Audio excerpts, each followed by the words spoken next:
Ladies and gentlemen, it is now time for part 4 of Professor Victor Singing Eagle's lecture here at Sisseton Wahpeton College, English Composition 1. And now, your host, discussing the elements of persuasion with Aristotle's communication situation graphic, Professor Victor Singing Eagle. Hooray! Right on. All right, the last time we were chatting, we were messing around with this communication situation graphic. Make it short and sweet. We got this 21-year-old Potawatomi Indian male back in 1980 something or other, going to UC Santa Barbara.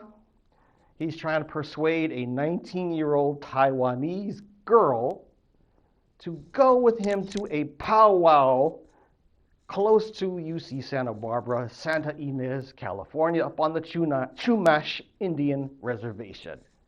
And we were talking about these elements of persuasion, and I asked 4 questions, not 3, 4.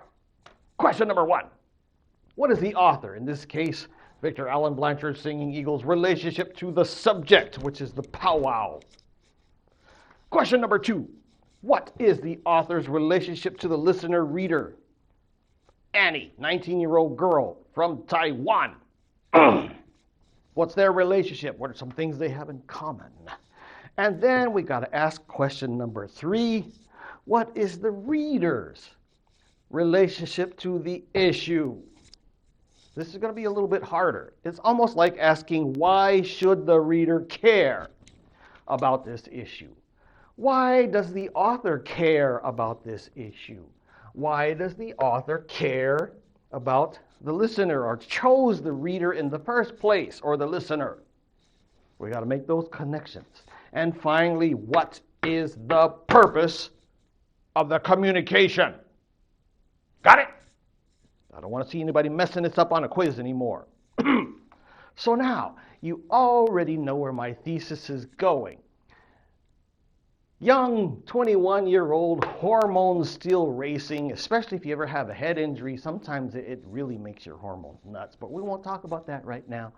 Chasing after a small, petite, beautiful Taiwanese girl, and she's busy all the time, but he's got to somehow convince her to put down the math textbooks, because it's the end of the semester, it's powwow season, let's go. Let's see. I see one right here.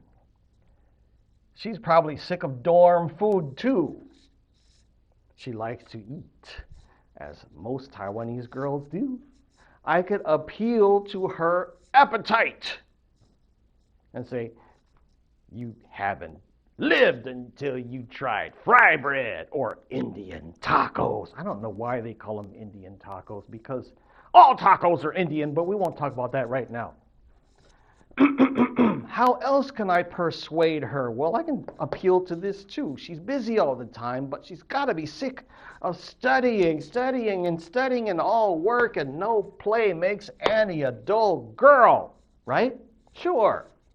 I say, you know what? Put your books down for a minute. We gotta. If you don't get away from your book, you're gonna go nuts like Jack Torrance in The Shining, and you'll be pretty soon carrying a big old hatchet or an axe and chasing your math professors around campus. You don't want to go there.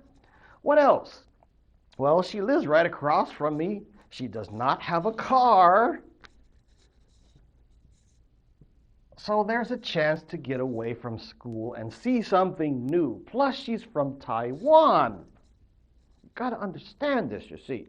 Her family is back in Taiwan.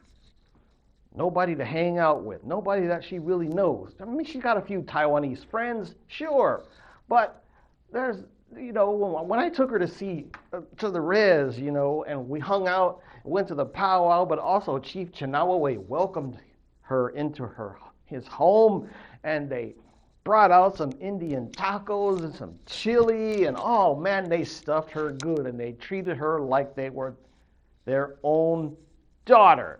So we got some persuasion stuff we can use here.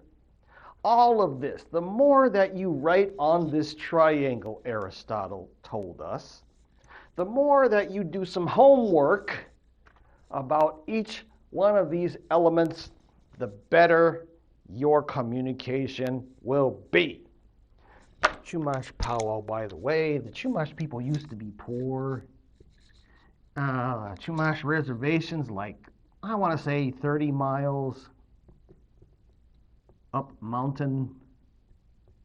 the mountains near Lake Kachuma. Beautiful place, by the way. What else was it? Takes 1 hour because it's twisty roads. 1 hour by twisty roads. So you know what I did? When I got her in my car, I actually finally persuaded her to go with me. And you know, how do you say "wosho" in English? I was driving with one hand and holding her hand with the other, and we were both really nervous and sweaty, and our hearts were beating, boop, boop, boop, boop, boop, and we were like, and you know, young people, okay? But I actually got her to go with me up to the mountains.